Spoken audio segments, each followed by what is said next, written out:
Hi అండి, అందరికీ నమస్కారం. ఎలా ఉన్నారు? నేను బాగున్నాను, మీరు బాగున్నారా? ఏంటి మళ్ళీ చాలా రోజులకి వచ్చి అనుకున్నారు? ఏం లేదండి, గ్యాప్ వచ్చింది, తీసుకోలేదు. ఇంకేంటి, ఏం చేస్తున్నారు? అందరూ పండుగలు ఎలా సెలబ్రేట్ చేసుకున్నారు? సంక్రాంతి బాగా సెలబ్రేట్ చేసుకున్నారా? ఏంటి మన టైటిల్ చూసి ఏంటి ఆ చూపులు వీపును గుచ్చుకుంటున్నాయి అనుకుంటున్నారా? ఈ డైలాగ్ ఎక్కడో విన్నట్టు అనిపించట్లేదు మీకు? అదేనండి, మంచి super hit cinema Mahesh Babu సినిమాలో, పోక్రీ సినిమాలో ఇలియానా చెప్తుంది కదా మహేష్ బాబుకి, నీ చూపులు నా వీపును గుచ్చుకుంటున్నాయని.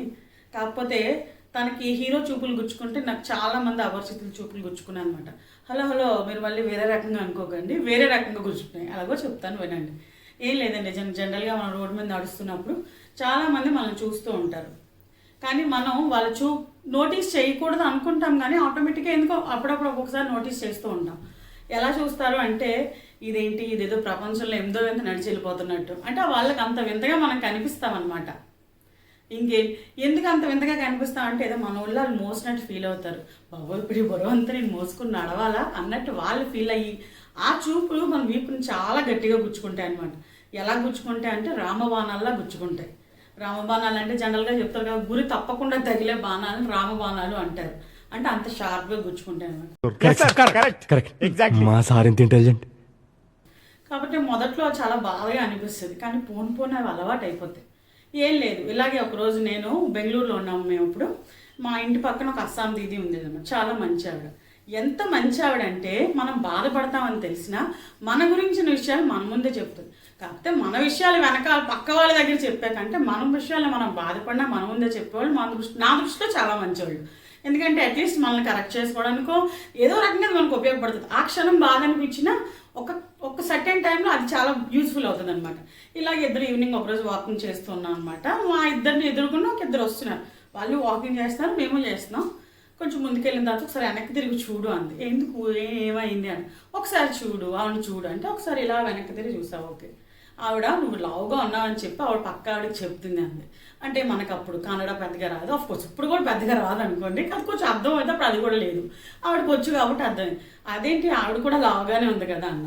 కాదు తనకంటే నువ్వు లావుగా ఉన్నావు అని పక్క ఆవిడకి చెప్తున్నాను. చెత్త మనుషులు, చెత్త బతుకులు, తయారయ్యారు. అప్పుడు నాకు షాక్ అనిపించింది. అంటే పెద్దవాళ్ళు సామెతలు ఎందుకో చెప్పారు అనుకుంటాం, కానీ ఇలాంటి విషయాల్ని కంపేర్ చేసుకోవడానికి చెప్పారని అప్పుడే అర్థమైంది. గురువింద గింజ అంటే నేను ఎర్రగా ఉన్నాను అనుకుంటుందంట, దాని కింద ఉన్న నలుపు దానికి తెలియదంట. అలాగే ఆవిడకి కూడా ఆవిడ లావుగా ఉన్న సంగతి ఆవిడ మర్చిపోయారో మరి ఏం చేశారో తెలియదు. నేను లావుగా ఉన్న విషయాన్ని మాత్రం చాలా బాగా నోటీస్ చేశారు. మనుషుల లక్షణం ఎలా ఉంటుందంటే, మనలో ఎన్ని లోపాలు ఉన్నా పర్లేదు, పక్కోళ్ళు ఉన్న లోపాన్ని మాత్రం మనం తొందరగా గుర్తిస్తాం. అది బేసిక్గా మానవ నైజం. వాళ్ళనే కాదు, నేనైనా అలాగే చేస్తానేమో మరి, ఖచ్చితంగా నాకు కూడా తెలియదు. కానీ జనరల్గా మనం అందరూ ఇలాగే ఆలోచిస్తాం. సర్లే అని చెప్పేసి వదిలేసి ఇంకా ఏముంది అని అనుకునే లోపే ఇలాగే ఎన్నో ఎక్స్పీరియన్సెస్ అనమాట. బయటకు వెళ్ళినప్పుడు స్టార్టింగ్లో అవి ఎలా ఉంటాయంటే చాలా ఇబ్బందిగా ఉంటాయి. పోను ఎలా ఉంటాయంటే, చిన్నపిల్లలకి ఫస్ట్లో మనం నెయ్యి వేసి పప్పు మీద పెడతాం కదా, అలా కొద్దిగా కారం అలా అన్నీ అలవాటు చేస్తాం కదా, అలా అనమాట. ఇలాగే ఇక్కడ హైదరాబాద్ వచ్చిన తర్వాత మేము ఉండే ఏరియాలో జనరల్గా దక్షిణ భారతీయులు కదా, సార్ ఉత్తర భారతీయులు ఎక్కువగా ఉంటారు. ఉత్తర భారతీయులు అంటే ఎవరు అనుకుంటారేమో, కొద్దిగా ట్రాన్స్లేట్ చేసుకోండి అంతే. మా అందరం దక్షిణ భారతీయులు అనమాట, వాళ్ళు ఉత్తర భారతీయులు. ఏం కాదు, ఎందుకు ఇలా చెప్పానంటే మీకు తర్వాత అర్థమవుతుంది. అంటే మాది సెంట్రల్ ఫోర్స్ కాబట్టి మేము ఉండే ఏరియాలో అందరూ ఉంటారు. ఉత్తర భారతీయులు, దక్షిణ భారతీయులు, మిగిలిన వాళ్ళు మొత్తం ఇండియా నుంచి ఉన్న వాళ్ళందరూ అన్ని రాష్ట్రాల వాళ్ళు ఉంటారు అనమాట. బేసిక్గా మన దృష్టిలో, మన సౌత్ ఇండియన్స్ దృష్టిలో వాకింగ్ అంటే సాయంత్రం 5 నుంచి 6 వరకు, లేకపోతే ఉదయం 5 నుంచి ఉదయం 6:30 వరకు. కానీ ఉత్తర భారతదేశ దృష్టిలో వాకింగ్ అంటే అది కాదు. సాయంత్రం 6 గంటల నుంచి రాత్రి 10 గంటల వరకు బ్యాచ్లుగా, విడతలుగా, కపిల్స్గా, జంటలు, బ్యాచ్లు, స్నేహితులు, చుట్టాలు, బంధువులు అందరూ రోడ్ల మీద ఉంటారు. ఎందుకో అనుకుంటున్నారేమో, రోజు వాకింగ్ చేస్తారు. అలా టైంలో 6 నుంచి 10 వరకు మీరు రోడ్డు మీద చూస్తే వాళ్ళే దొరుకుతారు, ఇంకెవరు కనిపించరు. మన వాళ్ళందరూ ఎప్పుడు తిందామా పడుకుందామా, మనందరం అలా ఉంటాం. అబ్బా వాకింగ్ అయిపోయి ఇంటికి వెళ్ళిపోదాం, వంట వేసుకోవాలి, భోజనం చేయాలి, పడుకోవాలి, ఇది మన ఏము. వాళ్ళు అలా కాదు, 6 రోడ్డు మీద వస్తే ఆ మనిషికి 9 ఇంటికి వెళ్తారు. అఫ్కోర్స్ అదొక అదృష్టం. వాళ్ళ గురించి ఇప్పుడు నేను ఎందుకు ఇంతలా చెప్తున్నానంటే, ఇలాగే ఒకరోజు ఫోన్ పోయింది అంటే, ఫోన్ వేరే షాప్లో మర్చిపోయి హడావిడిగా ఇంటికి వచ్చేసాను. ఫోన్ మర్చిపోయి ఫోన్ తెచ్చుకోవడం కోసం మళ్ళీ అంతే హడావిడిగా షాప్కి వెళ్ళాను. ఈ వెళ్ళే దారిలో ఎవరు నన్ను చూసారో ఏం నేను నోటీస్ చేసుకోలేదు. రిటర్న్ ప్రశాంతంగా, అప్పుడు ఆవేశం వస్తుంది కదా, అంత ఫాస్ట్ నడిచేది. ఆవేశం నడిపితే ఏమవుతుంది చెప్పండి?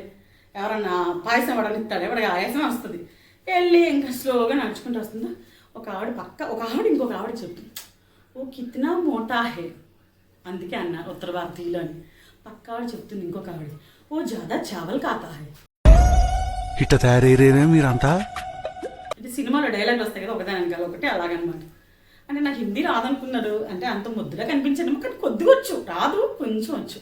అప్పుడు అనిపించింది పాపం అందులో ఒక ఆవిడ రోజు మా ఇంటికి వచ్చి అన్నం వండుతుంది, ఇంకొక ఆవిడ కూర వండుతుంది, ఇద్దరు కలిపి సమేతంగా నాకు అన్నం కలిపి రోజు తినిపిస్తున్నారని అంతన్నానో వాళ్ళకే తెలుస్తుంది. చావల్ కాతాయి. సర్లేండి, అసలు జనరల్గా వాళ్ళు 30 కేజీలు గోధుమ పిండి తినేస్తారు నెలలో, మీకు తెలుసు ఆ విషయం? కానీ తెలీదు. మా ఇంట్లో తిప్పి కొడితే 15 కేజీలు బియ్యం అవ్వడం కష్టం, 3 కేజీలు గోధుమ పిండి అవ్వాలంటే ఇంకా కష్టం. నేను ఎంత తింటున్నాలో వాళ్ళకి ఏం తెలుసండి. ప్రపంచం దృష్టిలో, మనుషుల దృష్టిలో లావుగా ఉన్నారంటే బాబాయ్ వీళ్ళు ఇరగదీసి 4 రోజులు రేషన్ ఇంట్లో 10 రోజులు అయిపోద్ది అనుకుంటారు. అలాంటివి. కానీ ఇలాంటి సందర్భాలన్నీ ఎందుకు చెప్తున్నానంటే, మొదట్లో ఇవన్నీ ఎలా ఉంటాయంటే, ఫస్ట్ టైం లవ్ ఫెయిల్ అంటే ఒక 4-5 ఏళ్ళు ప్రేమించి ఆ ప్రేమ విఫలమైన లవ్ ఫెయిల్యూర్ ఫీలింగ్స్ ఎలా ఉంటాయి, అయిపోయింది ప్రపంచం ఈరోజుతో అయిపోయి, జీవితం సంకనాకపోయి, ఛీ నాకు వాళ్ళు తప్ప ఇంకొకరు లేరు, ఇదే నా ప్రపంచమే లేదు, నేను ఎందుకు బతకాలి, నేను ఈ ప్రపంచాన్ని వదిలి వెళ్ళిపోదాం అనుకుంటున్నాను. ఇన్ని క్వశ్చన్స్ ఎలా ఉంటాయో. ఫస్ట్ మనం లవ్ అని మనం ఫీల్ అయిన తర్వాత మనలో ఇన్సెక్యూరిటీస్ ఉన్నప్పుడు, రోడ్డు మీద మనం ఎవరైనా చూసినప్పుడు ఆ ఫీలింగ్ వాళ్ళ ఫేస్లో మనకు కనిపించినప్పుడు మన ఫస్ట్ ఫీలింగ్ అలా ఉంటుంది. ఎలా అంటే లవ్లో ఫస్ట్ టైం లవ్ ఫెయిల్యూర్ అయినలాగా. నేను చూసానన్నయ్య, నేను చూసేశాను, ఈ జన్మకి చాలు, నేను పోతానన్నయ్య, నేను పోతాను, నాకు ఇది వద్దన్నయ్య, నేను పోతాను అన్నయ్య, నేను పోతానన్నయ్య.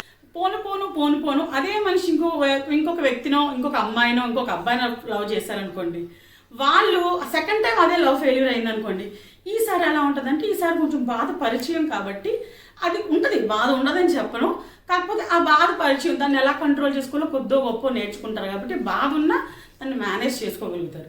అదే అమ్మాయికో అబ్బాయికో మూడోసారి కూడా అదే మనిషికి లవ్ ఫెయిల్యూర్ అయిందనుకోండి, వాళ్ళకి ఎలా ఉంటుందంటే అంటే ఏముంటది, మొత్తం లాగేశారు కదా, ఏమీ లేదు అక్కడ అనమాట. ఏముండవు అని ఏదో తీలా తీసి అలా పడేసాడు, పూర్లో కరివేపాకు ఎలా పడేస్తా ఒక 5 ఏళ్ళు అయిపోయింది ఇంకో నెక్స్ట్ అలా ఉంటుంది.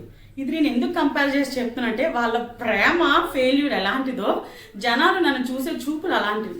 మొదటిసారి జరిగినప్పుడు అది చాలా బాధ, రెండోసారి జరిగినప్పుడు ఇంకా బాధ, మూడోసారి అంటే గ్రాడ్యువల్గా 100% నుంచి బాధ తగ్గుతా 10%.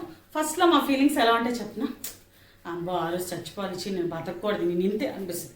సెకండ్ టైం ఎలా అనిపిస్తుంది, ఓన్లీ మన కష్టాలు బాధలు వాళ్ళకి ఏం తెలుసు, మనలో మనం ఏమన్నా వాళ్ళు మన గురించి ఏమన్నా తెలుసా అనుకుంటాం.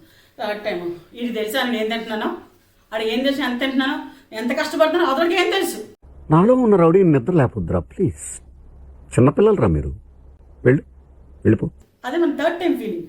అదే ఫోర్త్ టైం వేరే మనుషులు మన గురించి చూసి అలా ఎక్స్పెక్ట్ చేశారనుకోండి, అనుకుంటా ఇడేమన్నా ఇంటికి వచ్చాడా, ఆడేమన్నా నన్ను మోస్తున్నాడా అంటే బాధ కాస్త కోపంగా మారుతుంది. ఆ కోపం కాస్త తర్వాత ఎలాగంటుందంటే కేర్లెస్నెస్. వాళ్ళు చూసుకొని ఆడ చూస్తుంటే చూడండి, కొన్ని రోజుల తర్వాత ఆ చూపును కూడా మేము పెద్దగా పట్టించుకోం, ఎందుకంటే మాకు అది అలవాటు అయిపోద్ది అనమాట. ఏదో సామెత ఉంటుంది చూసారా, తినగా వేము తీయగుండు అని. జనాలు మమ్మల్ని చులకనగా చూసి ఆ చూపుని వాళ్ళు చూస్తారేమో, దాన్ని మేము మనసు అది కదా, కంటి చూపుతో కూడా మేము పట్టించుకోం. కాకపోతే నిజంగా పట్టించుకుంటే ప్రపంచంలో లాభం అన్నవాళ్ళు ఎవరో రోడ్డు మీద నడవలేరు, ఇళ్లలోంచి అడుగు బయట పెట్టలేరు. ఇంత చెప్తున్నాం కదా, నిజంగా మనం ఇంట్లోంచి బయటకు పెట్టకపోతే వాళ్ళు వచ్చి మన పనులు చేస్తారా చెప్పండి, చేయరు.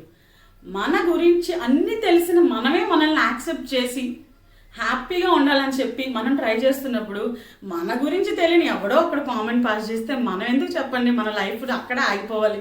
అలా ఏమనుకో, ఎవరి జీవితం వాళ్ళది, ఎవరి లైఫ్ వాళ్ళది. మనం మనలా ఉంటాం, వాళ్ళు వాళ్ళలా ఉంటాం. అందంగా ఉంటే అదొక ఆనందం. ఓకే, అందంగా లేకపోయినంత మాత్రాన ఆనందంగా ఉండకూడదని రూల్ అయితే ఎక్కడ లేదు కదా, మనం ఆనందంగా ఉందాం అంతే. ఇలాంటి ఎక్స్పీరియన్సెస్ మీకు కూడా జరిగితే చెప్పండి, కింద కామెంట్లో మాత్రం చెప్పండి. Okay, likes, shares, subscribe. Bye.